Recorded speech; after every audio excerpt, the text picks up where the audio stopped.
연꽃님들, 연잘님들, 대표 상담사 희원쌤입니다. 오늘도 정말 딱 핵심만 짚어드릴 거예요. 나머지 궁금한 부분은 댓글에 남겨주시면 한 번씩 챙겨드릴게요. 그럼 참한 시간에 취해 지금 바로 전달해드릴게요. 집중, 쫙! 본론 가기 전에 제외하고 초반엔 눈치 보였지만 점점 상대가 노력해주는 모습에 행복해진다는 저희 단톡방 뽁뽁님의 사연 잠시 공유해드릴게요. 그리고 결론부터 말씀드리면 시간은 약이 절대로 아닙니다, 여러분.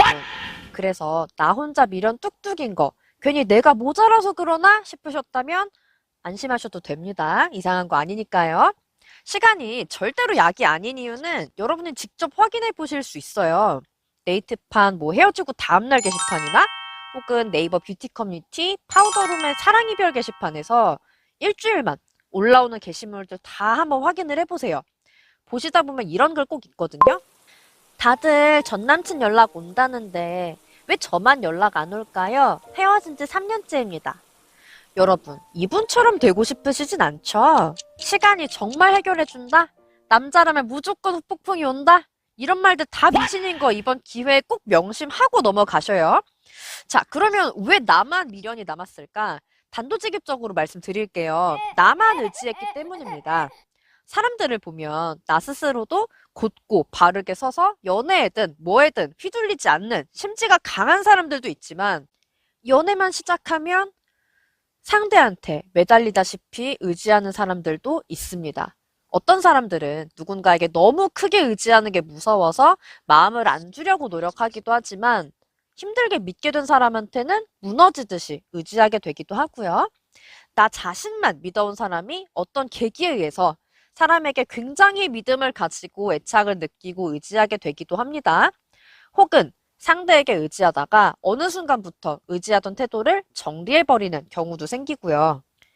두 분은 의지라는 측면에서 어떤 관계였나요? 초중반에 어떤 관계였든 이별 시점에서 상대가 나한테 의지하지 않았다면 나한테 미련 남을 이유가 없어요. 혼자서도 잘 서 있으니까요. 그런데 내가 생각보다 그 사람에게 많이 의지했던 경우라면 나는 막상 헤어져 보니까 혼자 잘 서 있을 수 없는 상태라는 게 발견이 된 거예요. 의지라는 게 아무한테나 할 수 있는 게 아니다 보니까 최근 나를 가장 많이 버티게 해주었던 그 사람 생각이 나는 거는 굉장히 자연스러운 일이에요. 그 사람 없이는 홀로 잘 서 있기 어려워서 자꾸 생각나는 감정. 이걸 우리는 미련이라고 합니다. 자, 왜 남자라는 이유로 후폭풍이 오는 건 아니라는 건지 아시겠죠? 남자분이라고 해도 나한테 많이 의지했다면 미련이 남겠지만 이별 시점에 나한테 의지하던 게 없던 사람은 자유롭게 일어나서 휘적휘적 걸어가 버릴 수 있는 거거든요. 기대고 있던 나 혼자 무너지는 거고요. 내가 이별을 통보했다고 해도 마찬가지예요. 이성적으로 생각해서 우리의 관계가 별로라고 판단을 하고 모질게 이별을 말했더라도 막상 내가 그 사람에게 너무나 많이 의지하고 있었다면 그리워질 수밖에 없는 거예요. 그 사람이 있는 동안의 나의 삶은 그 사람이 있었기에 버틸 수 있었던 거니까요. 이별하는 순간 나는 끈떨어진 연이 된 겁니다. 이런 일을 겪지 않으려면 혼자서도 당당히 설 수 있는 멘탈을 키우시고 나에게 중요한 모든 의사결정을 무조건 연인과 상의를 하거나 연인에게 맡겨두는 태도를 버리셔야 해요. 연인이 없으면 내 생활이 유지되지 않을 정도다. 그러면 당연히 이별하고 멘탈이 터질 수밖에 없어요. 나는 그렇지 않다고, 난 자존감도 자신감도 당당한 사람이라고 생각을 했지만 의외로 이별을 겪고 나서야 사실 내가 그 사람에게 많이 의지했었구나 라는 걸 나중에 깨닫는 경우도 많이 있고요. 내가 날 잘 돌보려면 내가 어떤 사람인지부터 진짜 내가 스스로 잘 아시는 게 그래서 되게 중요한 거기는 하거든요. 그래서인지 재회 상담으로 오신 분들이 많이 말씀을 해주시는 게 내가 솔직히 재회를 하려고 왔다. 그런데 오히려 진짜 이번 기회에 나 스스로에 대해서 되게 많이 알고 간다. 감사하다. 이렇게 말씀하시는 걸 되게 많이 들었어요. 여러분, 지피지기면 백전불태라는 옛말이 있죠. 연애도 나를 알고 상대를 알아야 잘할 수 있는 거라는 거 기억을 합시다. 자, 그러면 이 미련 도대체 어떻게 없앨까요? 미련은 여태까지 제가 봐왔을 때는 세 가지 방식으로 진짜 말끔하게 해결이 되는 걸 봤어요. 우선 첫 번째, 그냥 제외를 한다. 깔끔하죠? 물론 재회는 제가 누누이 말씀드리지만 뼈를 깎는 노력이 필요하고 감이 만약에 없다. 그러면 자꾸만 나 자신의 재회를 스스로 망치는 행동을 자꾸만 하게 돼요. 그래서 자신이 없다고 하시면 도움 요청하러 오세요. 그리고 두 번째, 나에게 더 잘 맞는 사람을 만나서 의지를 하고 안정을 되찾는다. 안타까운 거는 이별이라는 게 이게 잔인하게 말하면 연애 실패인 거잖아요. 나와 끝까지 행복할 사람을 찾아내는데 실패를 하신 걸 수도 있고, 그리고 뭐 그런 사람을 내가 찾았지만, 그리고 연애를 한 건 맞지만 내가 그 연애를 유지할 능력이 없었던 거일 수도 있어요.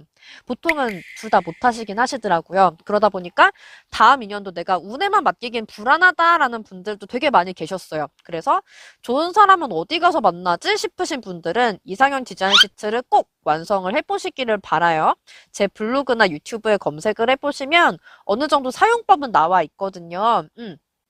잘 활용을 해보시고 이게 제대로 의지할 사람이 생기면요. 그 전 사람은 당연히 생각이 안 나는 법이에요. 그리고 마지막 세 번째, 이별 원인을 납득하는 거. 이거만으로 많이 미련이 사라지는 분들이 계셨어요. 아니 내가 대체 뭘 잘못했길래 이런 이별을 당해야 하는지. 뭐 그래 이별은 그럴 수 있다 치는데 왜 이렇게 막 숨어버리듯이 하고 나와의 대화를 피해버리는지. 그리고 뭐 솔직히 너만 할 말 있는 게 아니라 나도 할 말이 있는데 왜 너 할 말만 그렇게 막 쏙 하고 빠져버리는지. 뭐 이런 부분에 대해서 진짜 이런 내용이라도 난 대화를 좀 하고 싶다 이런 분들이 계시거든요. 보통 그런 분들께는 제가 질문을 해요. 평소에도 상대가 이런 진지한 대화를 하자고 하면 막 피하고 제대로 대답 못 해주고 막 자기 마음 이런 거 질문하면 똑바로 대답 못 하지 않았냐고. 그러면은 진짜 100이면 100 맞다고 하시더라고요. 그러면은 제가 또 물어봐요.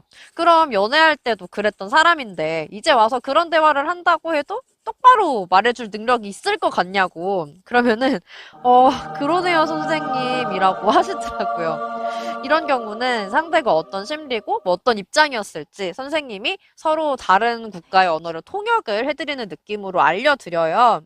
그래서 뭐 거기서 속 시원해지신 분들 같은 경우는 사실 기존에 있었던 그런 감정이 미련이었다기보다는 그냥 대화를 제대로 마무리를 못한 찝찝함이었던 거죠. 그래서 뭐 이 부분이 해결이 되면은 극복을 바로 하시더라고요. 자, 미련이 남았다고 해도 본인이 이상한 건 아니라는 거 이제 이해가 가시죠? 사람에게 배우자와의 사별이 7년의 수명을 앗아가는 수준의 고통이라고 하거든요. 내가 배우자감으로 생각한 사람과 이별을 했다면 당연히 그 정도의 고통이 따를 수도 있어요. 너무 아파도 이상한 거 아니니까 자책하지 않기. 혼자 아픈 거 너무 속상하시면 단톡 오시고요. 희원쌤이라고 오픈 채팅방에 검색해보시면 200명 정도 있는 단톡방 보이실 거거든요. 누구나 오실 수 있으니까 꼭 와보세요. 저는 이런 상황인데 어떻게 제외를 해야 되죠? 이런 고민 있으신 분들이 댓글로 질문을 되게 많이 해주시더라고요. 좀 더 정확하고 빠른 의논은 진단지를 제출을 해주시면 돼요. 진단지는 고정 댓글 링크에서 상황 남겨주시고 카톡 주시면 됩니다. 그리고 저희 댓글 이벤트 하고 있죠? 저에게 직접 상담 받으실 행운의 3인방 저도 너무나 기대가 되고요. 여러분 이벤트 공지 내용 한번 살펴봐 주세요. 오늘도 정말 딱 핵심만 알려드리려고 저 진짜 많이 노력을 했는데 어떠셨나요? 공감 갔던 이야기나 깨달으셨던 내용들 댓글에 남겨주시면 콘텐츠 만드는데 진짜 큰 힘이 됩니다, 여러분. 그럼 우리 다음에 또 만나요. 오늘 영상이 좋으셨다고 하시면 좋아요, 구독, 알림 설정까지 부탁드릴게요. 안녕!